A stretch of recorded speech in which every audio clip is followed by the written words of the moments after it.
नमस्कार, मैं हूं सतीश कुमार और हम लोग स्टेट 2025 मैथ्स पेपर 1 के वीडियो सीरीज़ में आज तीसरा वीडियो में देखेंगे नेक्स्ट 30 क्वेश्चन।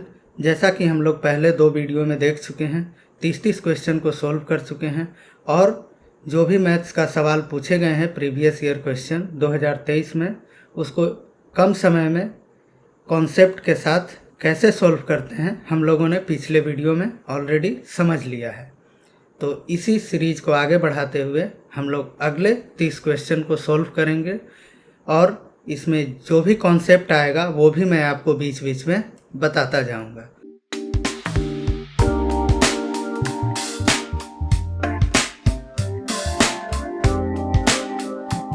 तो अब हम लोग सीधे चलते हैं 60 नंबर क्वेश्चन पे और फिर जो भी सवाल होगा उसको अब हम लोग सॉल्व करेंगे। ठीक है, तो अब मेरे पास आ गया सबसे पहला 60 तक हम लोगों ने पहले ही सॉल्व कर लिया था। आज हम लोग सॉल्व करेंगे 61 से, जो कि पूछे गए हैं 2023 में। ठीक है, तो जैसा कि आप देख रहे हैं 61 क्वेश्चन नंबर ये पूछा है कि डी और ई क्रमशः ए बी और ए सी की भुजाओं पर स्थित बिंदु है। ठीक है, तो डी और ई ए बी और ए सी की भुजाओं पर स्थित बिंदु है। त्रिभुज ए बी सी इस प्रकार है कि ए डी का length 2 centimetre, B D 3 centimetre, B C 7.5 और क्या दिया हुआ है D E parallel to B C, और पूछा गया है डी ई की लंबाई। तो ये सवाल जो है ट्रायंगल से है, त्रिभुज से है। अगर आपने त्रिभुज पढ़ा होगा तो इस तरीके के सवाल बनाए होंगे। सिमिलरिटी, समरूपता अगर पढ़ा होगा तो समरूपता और सर्वांगसम। सर्वांगसम आपने 9th क्लास में पढ़ा होगा और समरूपता 10th क्लास में पढ़ा होगा। तो उसी से रिलेटेड काफ़ी आसान सवाल है। तो इसका सबसे पहले हम लोग क्या करेंगे, एक जो भी फिगर होगा वो फिगर ड्रॉ करेंगे। तो चलिए सबसे पहले हम लोग फिगर ड्रॉ कर लेते हैं। अगर मान लीजिए ये ए है, ये बी है और ये सी है। ठीक है, तो कह रहा है कि ए बी और ए सी की जो भुजा पर है उसमें डी और ई क्रमशः 2 पॉइंट है। ये मान लेते हैं डी है और ये क्या है ई है। ठीक है, और इसमें दिया हुआ है डी ई पैरेलल है किसके, बी सी के। और बी डी की लेंथ जो दी हुई है 3 सेंटीमीटर, बी सी की लेंथ दी हुई है 7.5 और ए डी की लेंथ दी हुई है 2 सेंटीमीटर। जैसा कि हमें पता है कि डी लाइन अगर पैरेलल होगा बीसी के, इसका मतलब क्या है, ये एंगल इसके बराबर होगा और ये एंगल इसके बराबर होगा। क्यों? Corresponding angle property. तो क्या होगा, angle A D E equal to क्या हो जाएगा, एंगल ए बी सी। ठीक है, और एंगल ए ई डी क्या हो जाएगा, एंगल ए ई डी किसके बराबर हो जाएगा, एंगल ए सी बी के। इसीलिए ट्रायंगल जो है ए D E, triangle A D ई किसके सिमिलर हो जाएगा, ट्रायंगल ए बी सी के। किस प्रॉपर्टी से, एंगल प्रॉपर्टी से। क्यों? क्योंकि अगर 2 ट्रायंगल है ए डी ई और ए सी बी, अगर इसमें 2 एंगल अगर आपस में बराबर हैं कॉरस्पॉन्डिंग एंगल, तो तीसरा एंगल क्या होगा, ऑटोमेटिक बराबर होगा। और एंगल ए जो है दोनों ट्रायंगल में कॉमन है, तो ये एंगल प्रॉपर्टी से क्या हो गया, सिमिलर हो गया। तो जब सिमिलर हो जाता है तो कॉरस्पॉन्डिंग साइड का रेशियो क्या होता है, कॉरस्पॉन्डिंग साइड का रेशियो जो होता है वो बराबर होता है। इसका मतलब कि हमें पूछा गया है डी ई की लंबाई, तो हम लोग क्या करेंगे, A D upon D E बराबर क्या हो जाएगा, A B upon B C. तो इस फार्मूला को यूज करेंगे और इससे ईजिली बन जाएगा। हमें पता है ए डी का लेंथ क्या दिया हुआ है, ए डी का लेंथ है 2 और डी ई हमें निकालना है, तो क्या हो जाएगा 2 अपॉन डी ई बराबर ए बी का लेंथ क्या है, ए बी का लेंथ हो जाएगा 3 + 2 5 और 5/7.5। तो ये कितना हो जाएगा, 5 अपॉन 7.5। तो ये क्या आ जाएगा, 5 डी ई बराबर 15। 7.5 × 2, तो डी ई का लेंथ क्या आ जाएगा, 15/5 3। तो इसका करेक्ट आंसर क्या होगा, 3। ठीक है, काफ़ी आसान सवाल था। एक तरह से देखा जाए तो ये रेशियो का सवाल है, बहुत ही सिंपल। इस तरीके से आपको सॉल्व करके आगे बढ़ जाना है। तो अब चलिए अगले सवाल पर चलते हैं। अगला सवाल है, एक समकोण त्रिभुज है जिसका कर्ण दिया है 25 सेंटीमीटर। मान लीजिए ये समकोण त्रिभुज है, ठीक है, ये समकोण त्रिभुज है, इसका जो कर्ण है 25 सेंटीमीटर है और शेष दो भुजा एक दूसरे से 5 सेंटीमीटर लंबा है। इसको नाम दे देते हैं ए, इसको बी और इसको सी। कह रहा है बाकी जो भुजा हैं एक दूसरे से कितना लंबा है, 5। अगर ये मान लेते हैं x तो ये कितना हो जाएगा x प्लस 5 और ये होगा यहाँ पर 90 डिग्री। तो पूछा गया है अन्य दो भुजाओं की लंबाई निकालें। तो यूज क्या करेंगे, पाइथागोरस थ्योरम। पाइथागोरस थ्योरम क्या कहता है,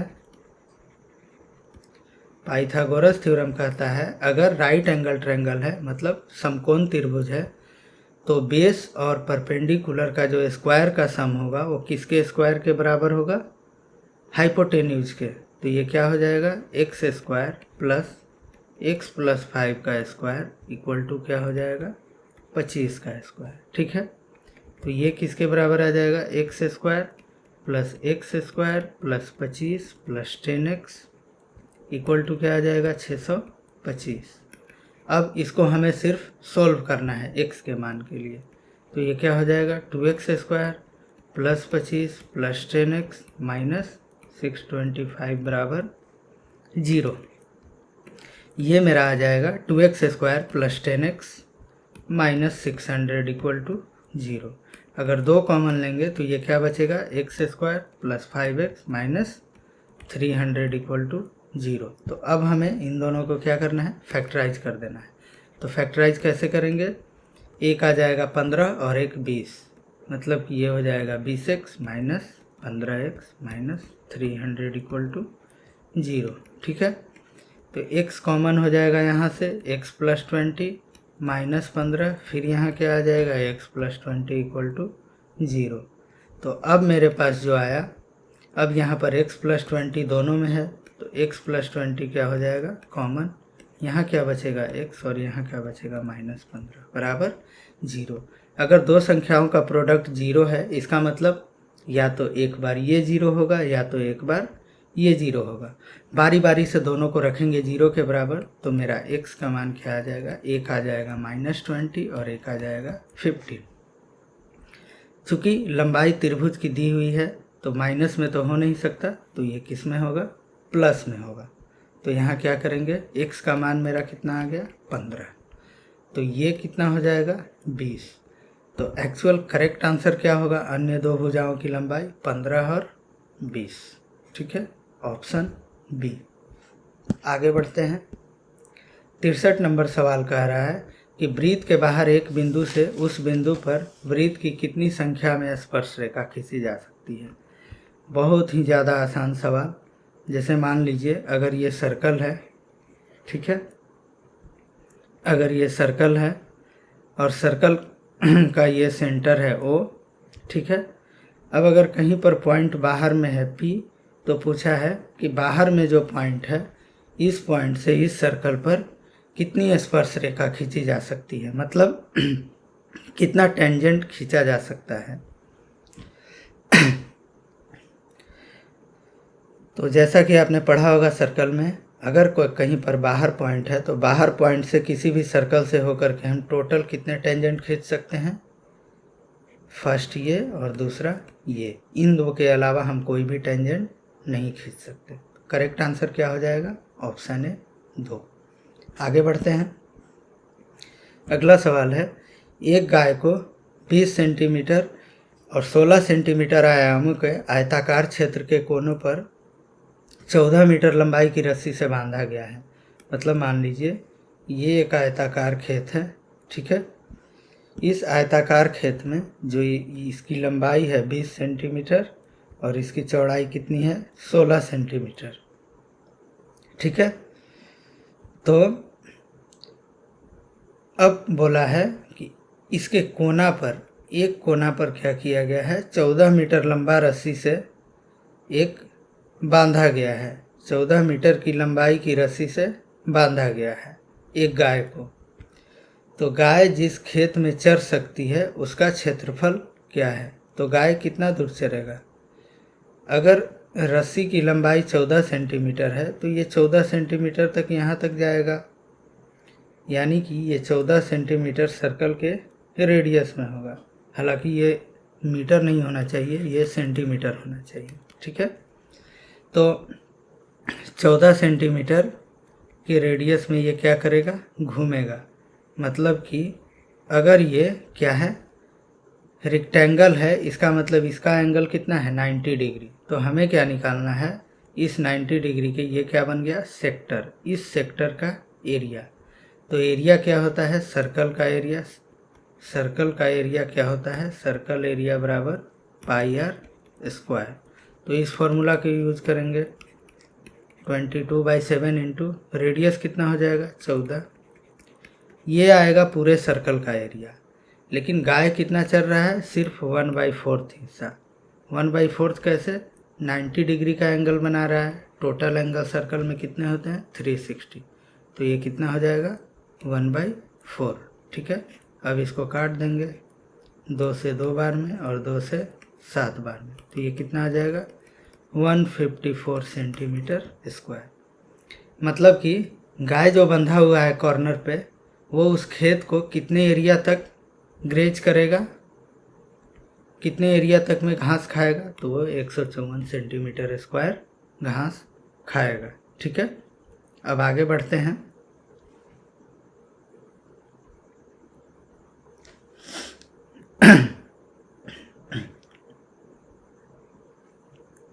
अब आगे बढ़ते हैं। अगला सवाल है 65। पूछा है किसी दिए गए ट्रायंगल ABC के समरूप त्रिभुज की रचना करने के लिए जिसकी भुजाएं ABC की संगत भुजाओं का 8/5 है। ठीक है, अगर कोई ट्रायंगल है ABC, ठीक है, अगर इसके सिमिलर कोई ट्रायंगल हमको क्या करना है? ड्रॉ करना है। तो कह रहा है ड्रॉ ऐसे करना है जो इसका करस्पॉन्डिंग साइड होगा ABC का कितना होगा? 8/5। 8/5 का मतलब क्या? अगर ये मान लेते हैं, अगर ये मान लीजिए 25 सेंटीमीटर है, तो इसमें जो लेंथ होगा इसका करस्पॉन्डिंग साइड का वो कितना होगा? 25 × 8/5, मतलब कि 40 सेंटीमीटर का होगा। तो कह रहा है कि BX को इस प्रकार खींचिए कि एंगल CBX, यहाँ पर x कहीं होगा, तो CBX एक न्यून कोण हो, ये न्यून कोण हो। ठीक है, न्यून कोण का मतलब 90 डिग्री से कम, और x BC के संदर्भ में, x जो है BC के संदर्भ में A के विपरीत दिशा में हो। A के विपरीत दिशा में है। किरण BX पर समान दूरी पर स्थित होने वाले बिंदुओं की न्यूनतम संख्या क्या है? ये पूछ रहा है कि अगर कंस्ट्रक्शन करेंगे तो हम किस तरीके से करेंगे। इस लाइन्स को ड्रॉ करके हमको कंस्ट्रक्शन करना है।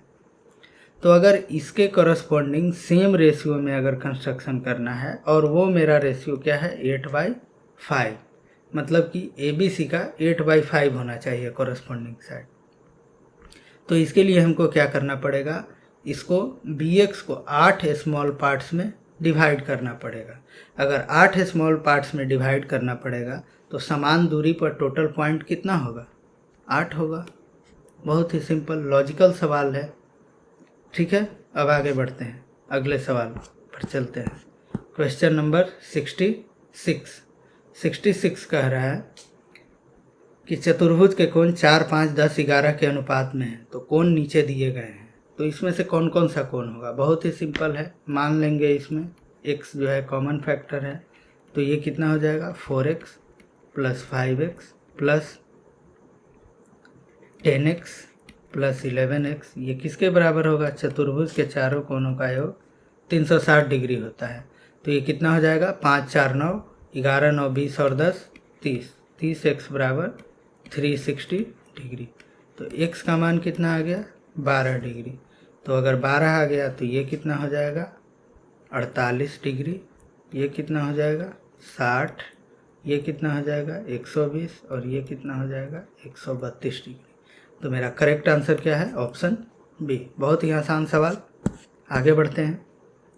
अगला सवाल है 67 कि एक बिंदु P से जो 5 सेंटीमीटर त्रिज्या वाले एक वृत्त, मतलब एक वृत्त है जिसका त्रिज्या कितना है, रेडियस 5 सेंटीमीटर।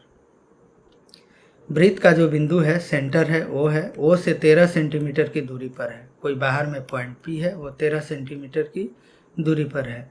वृत्त पर स्पर्श रेखाएं PQ और PR का युग्म खींचा जाता है। मतलब कि पॉइंट P से 2 टेंजेंट खींचा जाता है, एक PQ और एक PR। तो पूछ रहा है कि चतुर्भुज PQOR का क्या निकालना है, क्षेत्रफल। ठीक है, चतुर्भुज PQOR का क्या निकालना है, क्षेत्रफल। इसको मैं जूम कर लेता हूँ ताकि आपको क्लियर दिखे। चलिए, हो गया। तो इसके लिए क्या करेंगे, मान लीजिए ये सर्कल है जिसका सेंटर O है। कह रहा है कि सेंटर से P पॉइंट की दूरी कितनी है, 13 है।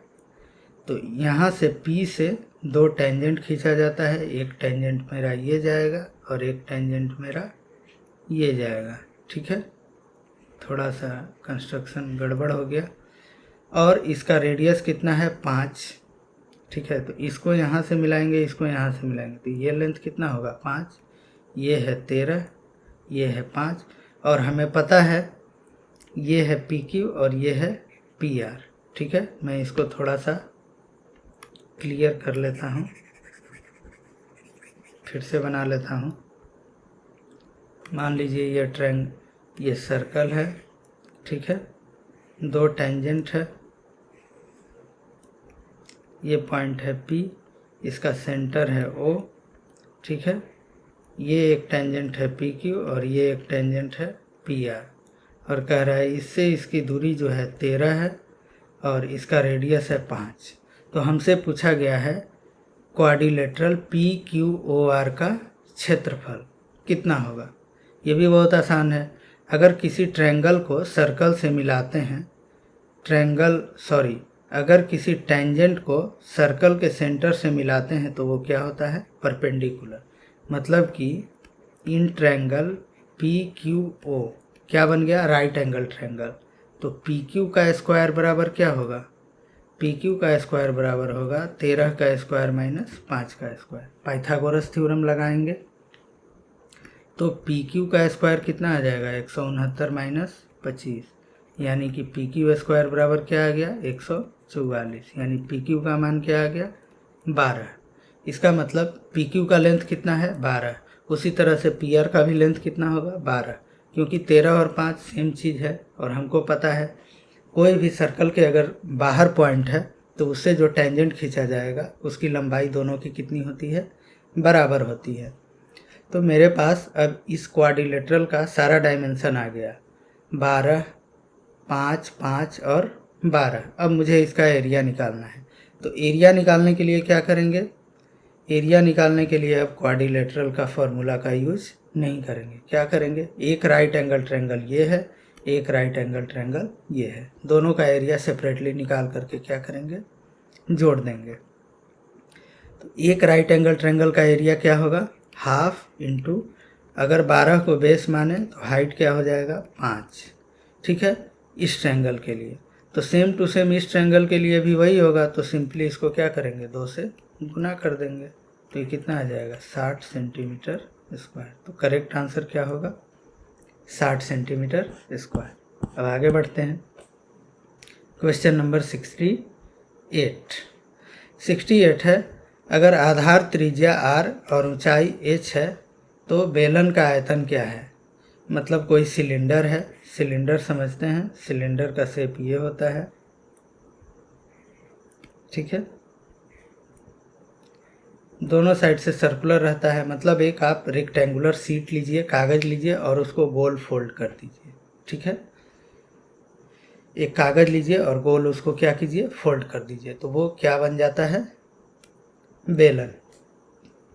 इसका जो है बेस ये है सर्कुलर, इधर भी एक बेस है सर्कुलर। तो इसका रेडियस दिया है R, हाइट दिया है h।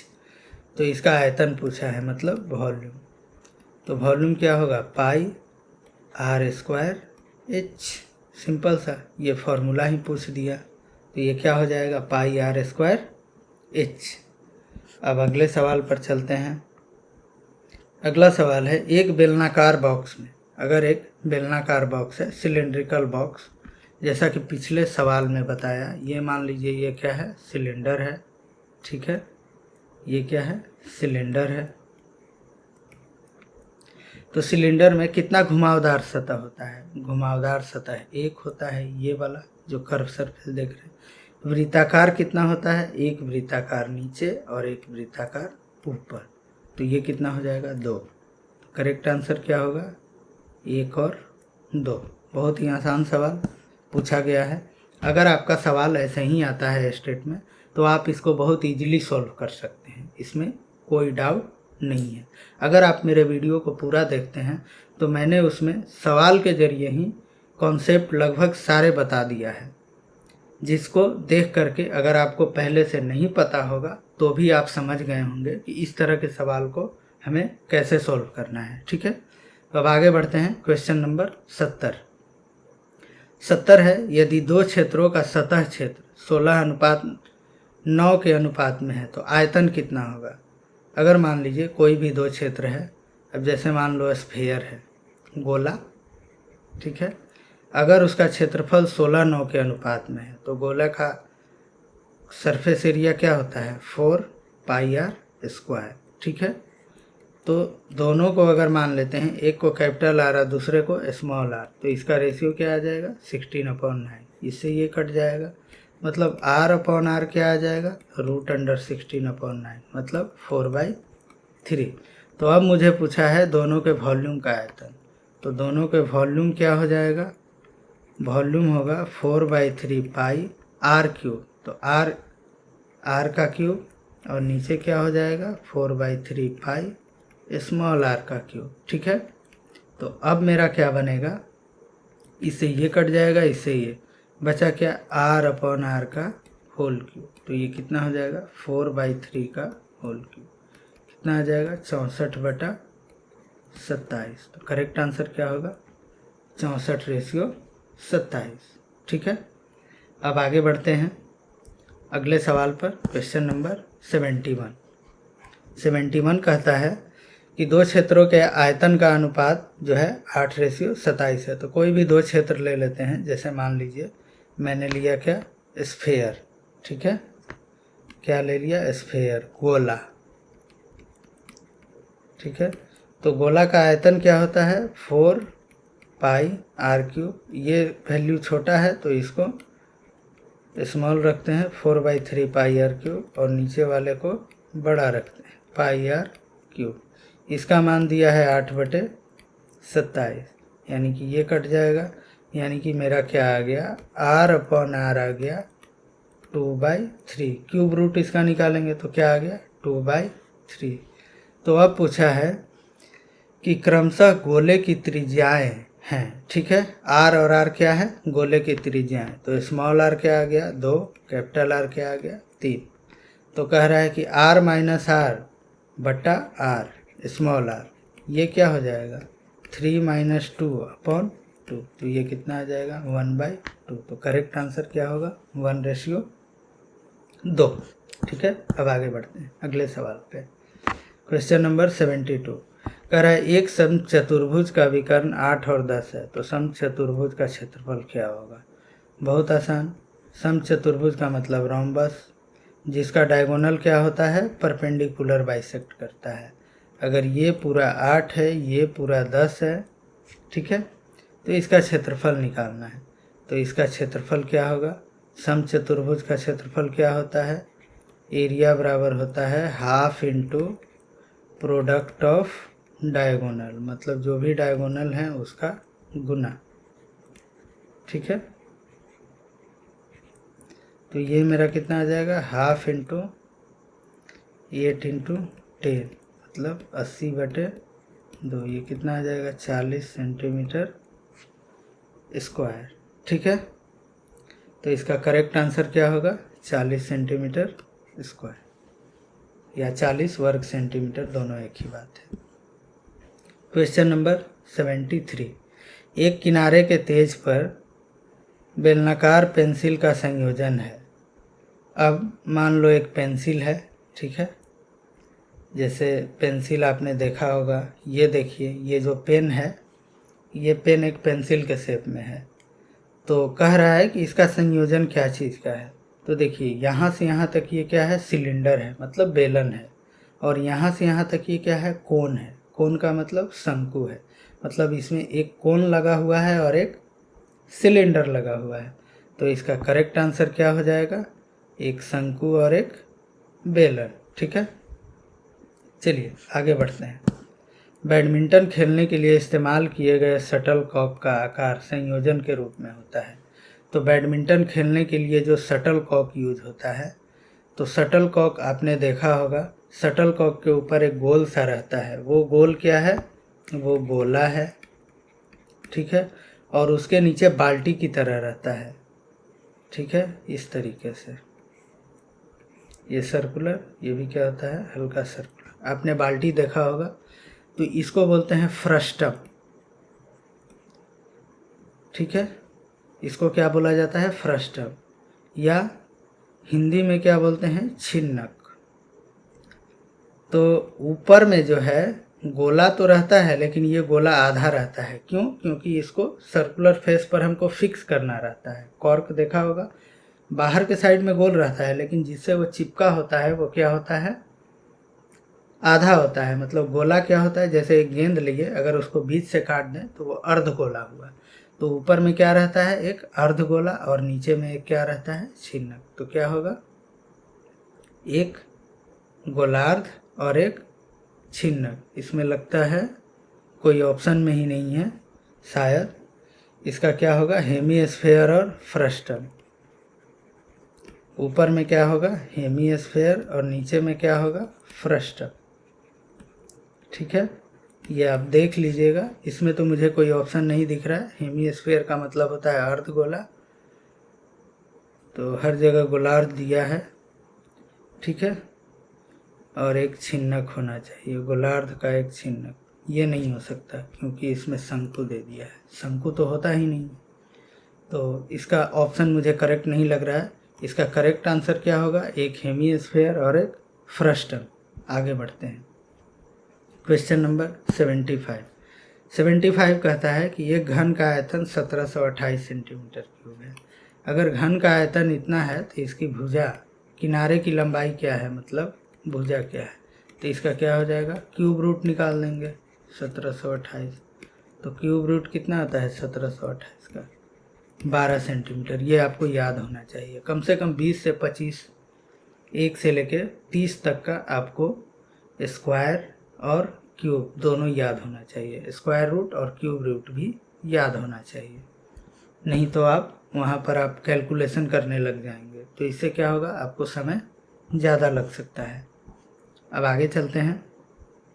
अगला सवाल है कि समान आकार के 8 ठोस गोले पिघला कर बनाए गए हैं और आधार व्यास 6 सेंटीमीटर और ऊंचाई 32 सेंटीमीटर का एक ठोस धातु सिलेंडर से।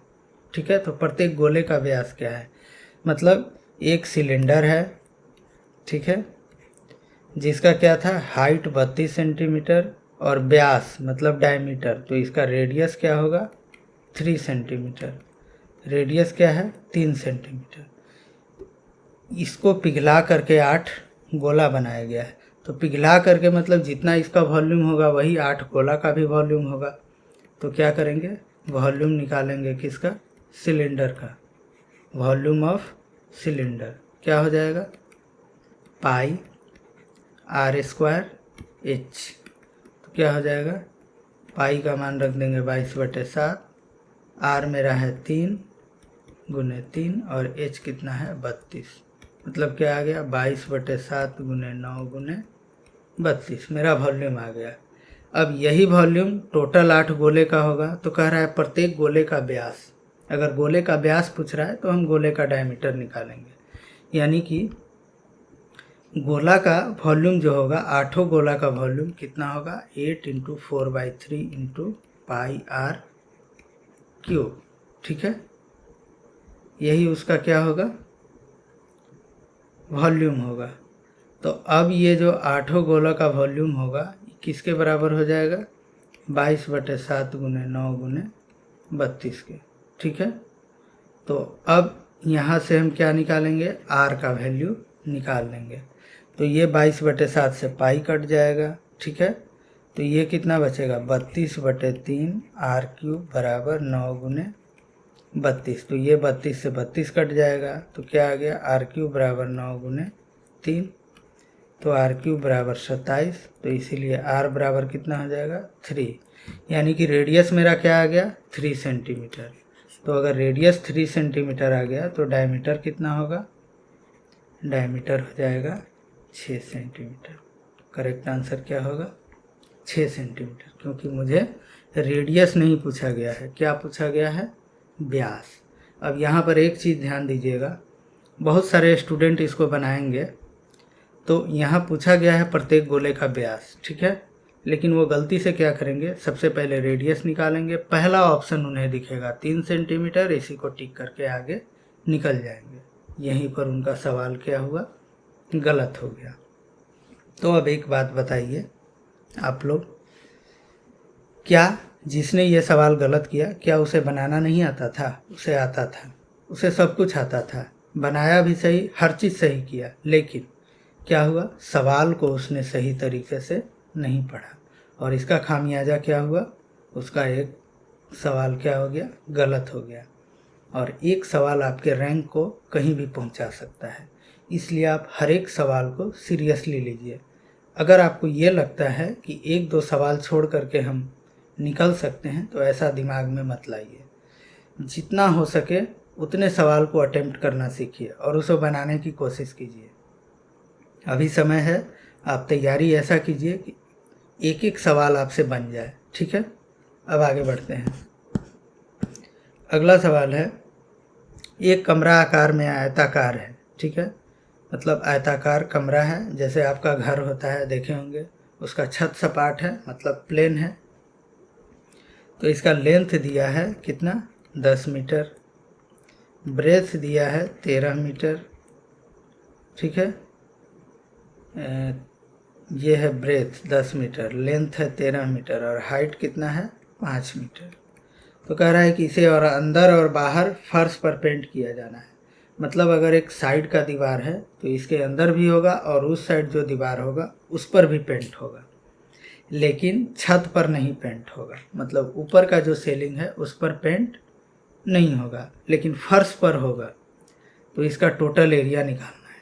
तो ये टोटल एरिया क्या होगा, अगर मान लीजिए एक दीवार है आपका, एक साइड का जो दीवार होगा उसका एरिया क्या होगा, टोटल एरिया मेरा क्या होगा, सबसे पहले एक साइड का दीवार देखेंगे, उसका एरिया क्या होगा, लंबाई गुने ऊंचाई, एक लंबा होगा और एक डायमेंशन ऊंचाई होगी।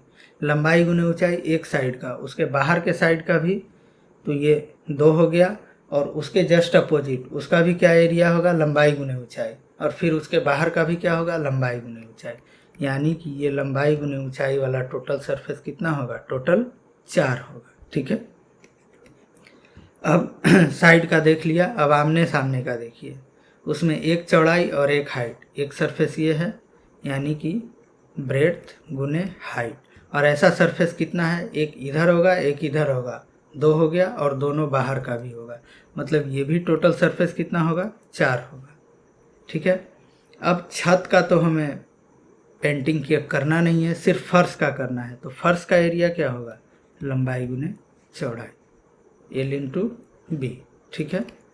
तो L इंटू एच, एल मेरा कितना है 13, हाइट कितना है 5 गुने 4, ठीक है, प्लस B इंटू एच 10 गुने 5 गुने 4 और जोड़ L इंटू बी कितना हो जाएगा 13 गुने 10। अब इसको सिंपली क्या करना है, जोड़ देना है, 5 4 20, 13 दूना 26, 260। ये कितना आ जाएगा, 5 4 20 और 10 200, और ये आ जाएगा 130। तो ये कितना हो जाएगा, 460 प्लस 130, ये आ जाएगा 590 मीटर स्क्वायर। मतलब कि पूरा जो एरिया उसको पेंट करना होगा वो कितना होगा, 590 मीटर स्क्वायर। अब एक चीज़ है, अगर आपके घर में प्लास्टर होता होगा या पेंटिंग होता होगा तो बहुत सारे पेंटर क्या करते हैं, वो स्क्वायर फीट के ही रेट से क्या करते हैं, पेंटिंग करते हैं या प्लास्टर करते हैं। तो आपको उस समय एरिया कैसे निकालते हैं आप लोग मिलाने के लिए, तो उसका एरिया हम लोग इसी तरीके से निकालते हैं कि ये हाइट है, ये चौड़ाई है, तो इसका एरिया इतना होगा, इसका इतना होगा, फिर उसको जोड़ते हैं, फिर वो बताता है कि आपका टोटल एरिया इतना हो रहा है, तो मेरा खर्च इतना लगेगा। ये प्रैक्टिकल एप्लीकेशन है। अब आगे बढ़ते हैं। Question number 78। 78 कह रहा है कि एक वृत्त की परिधि और त्रिज्या के बीच का अंतर 37 सेंटीमीटर है। मतलब अगर वृत्त का परिधि कितना होगा 2πr और त्रिज्या का अंतर कितना होगा r, मतलब दोनों को घटा दिए तो ये किसके बराबर आएगा 37 सेंटीमीटर के। तो यहाँ से r अगर कॉमन ले तो 2π - 1 बराबर कितना आ जाएगा 37। तो r बराबर कितना आ जाएगा 37/2π - 1। मतलब कि r मेरा यहाँ कितना आ गया, अगर क्षेत्रफल निकालना है तो r चाहिए, तो ये आ जाएगा 2 × 22/7 - 1। तो मेरा r आ जाएगा 37/44/7 - 1। 37 LCM हो जाएगा 7, 44 - 7, ये हो जाएगा 37/37/7। कितना आ गया 7 सेंटीमीटर। रेडियस मेरे पास आ गया, तो अब इसका एरिया कितना होगा, अब एरिया निकाल लेंगे। एरिया बराबर क्या होगा πr²। कितना आ जाएगा 22/7 × 7 × 7, कितना आ जाएगा 154 सेंटीमीटर स्क्वायर। तो करेक्ट आंसर क्या होगा 154 सेंटीमीटर स्क्वायर। आगे बढ़ते हैं। सेम सवाल ऐसा पहले भी आया था कि समचतुर्भुज है, विकर्ण दिया है, तो उसमें एरिया निकालना था। इसमें क्या निकालना है परिमाप। तो ये मान लीजिए ये क्या है रोम्बस, इसका विकर्ण दिया है 24 और 10। तो पहले बताए थे कि जो रोम्बस का जो डायगोनल है वो क्या करता है परपेंडिकुलरली बाइसेक्ट करता है। ठीक है, तो अगर परपेंडिकुलरली बाइसेक्ट करता है तो इसका क्या मतलब हुआ कि अगर ये 24 है तो आधा क्या होगा 12, अगर ये 10 है तो आधा क्या होगा 5। तो ये एंगल 90 डिग्री है। तो पाइथागोरस थ्योरम से ABCD, तो AB का लेंथ निकाल सकते हैं। AB का लेंथ क्या हो जाएगा √5² + 12²। ये कितना आ जाएगा 25 + 144, ये आ जाएगा टोटल 169। तो कितना आ जाएगा 13 सेंटीमीटर। यानी कि AB की लंबाई कितनी हो गई ये 13, तो इसकी भी कितनी हो जाएगी 13, इसकी भी 13 और इसकी भी 13। यहाँ यूनिट ध्यान दीजिएगा सेंटीमीटर नहीं है डेकामीटर है, तो इसको डेकामीटर कर देंगे। ठीक है, तो इसका परिमाप क्या हो जाएगा परिमाप क्या होता है टोटल पाथ, टोटल डिस्टेंस किनारे पर। तो क्या हो जाएगा 13 × 4, कितना आ गया 52 decimetre. Correct answer option C. अब अगला सवाल है 80 नंबर कि एक त्रिभुज की भुजाओं की लंबाई पूर्णांक में है। ठीक है, पूर्णांक में है मतलब इंटीजर में है, और इसका क्षेत्रफल भी पूर्णांक में है। मतलब कि जब क्षेत्रफल निकाल रहे हैं तो वो पॉइंट में नहीं आ रहा है, रूट में नहीं आ रहा है। कहने का मतलब ये है कि जितना लेंथ है त्रिभुज का वो सारा क्या है इंटीजर है। ठीक है, और एरिया भी क्या है वो क्या है इंटीजर है। इसको सिंबल बनाते हैं A is a element of I, मतलब एरिया जो भी होगा वो कैसा होगा इंटीजर होगा। कह रहा है कि एक भुजा 21 सेंटीमीटर है। ठीक है, अब मान लीजिए ये एक ट्रायंगल है ABC, अगर एक भुजा 21 है और कह रहा है कि परिमाप जो है 48 सेंटीमीटर है। इसका मतलब क्या हुआ कि AB + BC + AC कितना होगा 48 सेंटीमीटर। AB 21 दिया है तो प्लस BC + AC कितना होगा 48, यानी कि BC + AC कितना आ गया 48 - 21 कितना आ जाएगा 27। मतलब BC और 21 को मिला करके कितना आ रहा है 27 सेंटीमीटर। ठीक है, तो अब जब 27 सेंटीमीटर आ रहा है तो इसको क्या करेंगे कि जब क्षेत्रफल अब यहाँ पर मानना पड़ेगा इन दोनों का लंबाई मिला करके 27 आ रहा है। तो सबसे पहला एक ट्रायंगल का प्रॉपर्टी होता है कि जो भी साइड होगा दो का सम तीसरे से क्या होगा बड़ा होगा। अब अगर मान लीजिए 27 है, एक का रख देते हैं 9 और एक का 18। ठीक है, तो 18 21 कितना हो जाएगा, 21 और 9, 18 21 भी रख सकते हैं, ठीक है। तो हम लोग बीच का रखेंगे 17 और कितना रखेंगे 10। अब इसमें निकाल करके देखेंगे क्या इंटीजर आएगा, तो देखेंगे एस इक्वल टू कितना आएगा, 21 + 17 + 10/2। हेरोन फार्मूला यूज करेंगे, ये कितना आ जाएगा, 7 1 8 38 10 48 मतलब 24 आ जाएगा। तो एरिया क्या हो जाएगा, √S S × S - A मतलब 21, फिर हो जाएगा S - B 24 - 17, फिर हो जाएगा 24 - 10। यानी कि अब जो इसका एरिया होगा वो क्या आएगा, इंटीजर में आएगा, ठीक है। तो जब इंटीजर में आएगा तो सबसे पहले देखेंगे 24 × 3 × 7 × 14, ठीक है। अब इसको जब हम सोल्व करेंगे तो देखिए क्या होगा, 8 × 3 × 3, 3 का पेयर मिल गया, और ये मिल गया 7 × 2 × 7, 7 का भी पेयर मिल गया, 8 दूना 16, 16 का भी स्क्वायर रूट आ जाएगा। मतलब इसका वैल्यू जो होगा क्या आएगा, इंटीजर में, मतलब जो 17 और 10 इसकी वैल्यू हो सकती है। और दूसरा चीज़ क्या चेक करेंगे, 2 का सम तीसरे से बड़ा होना चाहिए। 21 10 31 17 से बड़ा है, 21 17 38 10 से बड़ा है, 10 17 27 21 से बड़ा है, तीनों चीज़ सेटिस्फाई कर रहा है। इसका मतलब कि मेरा जो एक साइड है 17 और 10 हो सकता है, ठीक है। आप कुछ भी मान सकते हैं, ये हिट एंड ट्रायल वाला है, तो आप मानेंगे उसी तरीके से जो बीच का हो, तो आपको बहुत जल्दी आंसर मिल जाएगा, ठीक है। तो यहाँ पर पूछा गया है कि सबसे छोटी भुजा की लंबाई, तो सबसे छोटी भुजा की लंबाई क्या आ रही है, 10। तो करेक्ट आंसर क्या हो जाएगा, 10। इसमें हिट एंड ट्रायल मेथड लगेगा। 81 क्वेश्चन देखते हैं। कह रहा है कि एक समूह के चरों को आरोही या अवरोही क्रम में सजाया जाता है। मतलब जो भी वेरिएबल का ग्रुप है उसको आरोही या बढ़ते या घटते क्रम में सजाते हैं। तो ठीक बीच के चरमान का समूह क्या कहते हैं, तो मिडिल में जो आता है उसको क्या बोलते हैं, जो सबसे मिडिल का जो पार्ट है उसको क्या बोला जाता है, मीडियन। और मीडियन का हिंदी क्या होता है, मीडियन का हिंदी होता है माध्यक, ठीक है। करेक्ट आंसर क्या हो जाएगा, माध्यक। क्वेश्चन नंबर 82, माध्य माध्यक और बहुलक में क्या अंतर संबंध है।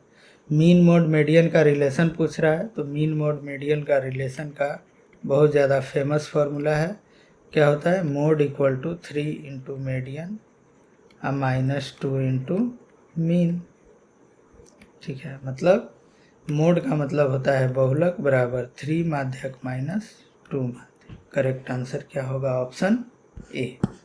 बहुत आसान सवाल। निम्न सारणी का बहुलक वर्ग क्या है, ये तो बहुत इजी है। बहुलक वर्ग मतलब मोड कौन सा है, तो मोड क्या बोलते हैं, बहुलक का मतलब होता है जो बहुत ज़्यादा बार आया। तो इसमें कौन सा क्लास आया बहुत ज़्यादा बार, ये 0 5 आया 2 बार, 5 10 आया 4 बार, 15 20 आया 4 बार, 10 15 आया 5 बार। तो सबसे ज़्यादा कौन आया, 10 15। तो बहुलक वर्ग क्या हो जाएगा, 10 15, ऑप्शन सी। अगला सवाल देखते हैं। 5 संख्याओं का माध्य 18 है, अगर एक संख्या हटा दें तो माध्य कितना हो जाएगा, 16। तो अगर 5 संख्याओं का माध्य 18 है तो कुल सम कितना होगा, 18 × 5 90। तभी तो इसका माध्य निकालेंगे तो 90/5 कितना आएगा, 18। अब इसमें से अगर एक संख्या हटा दें तो कुल संख्या कितना बचेगा, 4। पहले 5 था तो अब कितना हो जाएगा, 4। और इसका माध्य कितना है, 16, ठीक है। तो अब इसका जो कुल सम हो जाएगा वो कितना हो जाएगा, 16 × 4 64। मतलब जब 4 संख्या था तो टोटल सम कितना था, 64। और जब 5 सम हुआ तो टोटल सम कितना था, 90। इसका मतलब क्या हुआ कि जो एक संख्या हटाया गया वो इन दोनों का क्या था, अंतर था। तो इन दोनों को क्या करेंगे, घटा देंगे, तो कितना आ जाएगा, 6 और 2। करेक्ट आंसर क्या होगा, 26, ठीक है। अब आगे बढ़ते हैं अगले सवाल पर। कह रहा है इसका माध्यक क्या है, माध्यक मतलब मीडियन। मीडियन बोलते हैं जो बीच का संख्या होता है। तो बीच का संख्या क्या है, ऐसे ही नहीं, अगर मान लीजिए अगर ऐसे ही आप निकाल देंगे तो कोई 7 3 के जगह 3 7 भी लिखा रहता है, तो इस तरीके से मीडियन हम लोग नहीं निकालते हैं। मीडियन निकालने के लिए पहले क्या करते हैं, जो भी नंबर दिया हुआ है उसको असेंडिंग या डिसेंडिंग किसी भी एक ऑर्डर में सजा लेंगे, बढ़ते या घटते क्रम में। तो क्या करेंगे, सबसे पहले सजा लेंगे। पहले क्या आ गया 3, फिर देखेंगे 3 के बाद क्या आएगा 6, फिर आएगा 7, फिर आएगा 8, 7 8 हो गया। 3 के बाद आएगा एक नंबर छूट गया 5, 3 5 6 7 8 हो गया। 3 5 6 7 8, फिर 9 10 12, 9 10 12। तो दोनों के बीच में क्या है, देखिए इधर 3 संख्या है, इधर 3 संख्या है। अगर इधर 4 लें इधर 4 लें, बीच में कुछ बचेगा ही नहीं। इधर 3 लिए इधर 3 लिए, बीच में जो 2 बचा इसका क्या करते हैं, एवरेज निकाल देते हैं, मतलब औसत निकाल देते हैं। तो ये कितना हो जाएगा 7.5। करेक्ट आंसर क्या होगा 7.5। अगले सवाल पर चलते हैं। निम्न में से कौन मान ग्राफ से नहीं निकाला जा सकता। मतलब ग्राफ अगर दिया हुआ है तो आप माध्यक निकाल सकते हैं, बहुलक। बहुलक मतलब जो ज़्यादा बार आया वो क्या होगा, बहुलक। जो बीच में होगा वो क्या होगा, माध्यक। लेकिन माध्य आप इससे नहीं निकाल सकते, क्योंकि माध्य निकालने के लिए सभी वैल्यू को क्या करना पड़ता है, जोड़ना पड़ता है। और जोड़ करके टोटल जितना वैल्यू है उससे क्या करना पड़ता है, डिवाइड करना पड़ता है। तो आप ग्राफ से किसी भी चीज़ का माध्य नहीं निकाल सकते। ठीक है, आगे बढ़ते हैं। प्रथम 8 अभाज्य संख्या का माध्यक है। माध्यक मतलब मीडियन, मीडियन मतलब बीच का संख्या। तो प्रथम 8 अभाज्य संख्या क्या है, 2 3 5 7 के बाद 11, 11 के बाद 13, कितना हो गया 3 3 6 17 और 19। तो इसका मीडियन क्या हो गया, 3 संख्या इधर 3 संख्या इधर, बीच में कितना संख्या बचा 2। तो दोनों का क्या करेंगे, एवरेज निकाल लेंगे। तो कितना आ जाएगा 9। तो करेक्ट आंसर क्या होगा 9।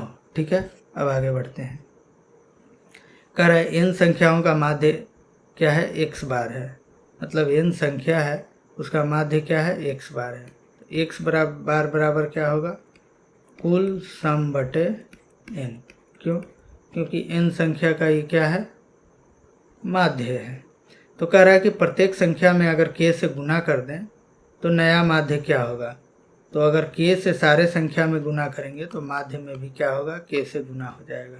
अगर इस तरीके के सवाल में अगर आपको कन्फ्यूज़न है तो आप ऐसे समझ सकते हैं। कोई 2 संख्या लिए 5 और 15, ठीक है, इसका माध्य कितना होगा 10 होगा। 15 जोड़ 5 बटे 2 10 होगा। अब क्या करते हैं, इन दोनों संख्या में 2 से गुना कर देते हैं। 2 से कर दिए गुना। अब ये संख्या क्या आ गया 10 और ये आ गया 30। अब इसका आप माध्य निकालिए, कितना आ गया 20। मतलब कि जो माध्य होगा ये भी क्या होगा 2 से मल्टीप्लाई हो जाएगा। तो अगर सारे संख्या में आप k से गुना करेंगे तो आपका माध्य भी क्या हो जाएगा, k के साथ मल्टीप्लाई हो जाएगा। ठीक है, आगे बढ़ते हैं। कह रहा है 1 2 x 4 5 का माध्यक 3 है। माध्यक मतलब मीडियन।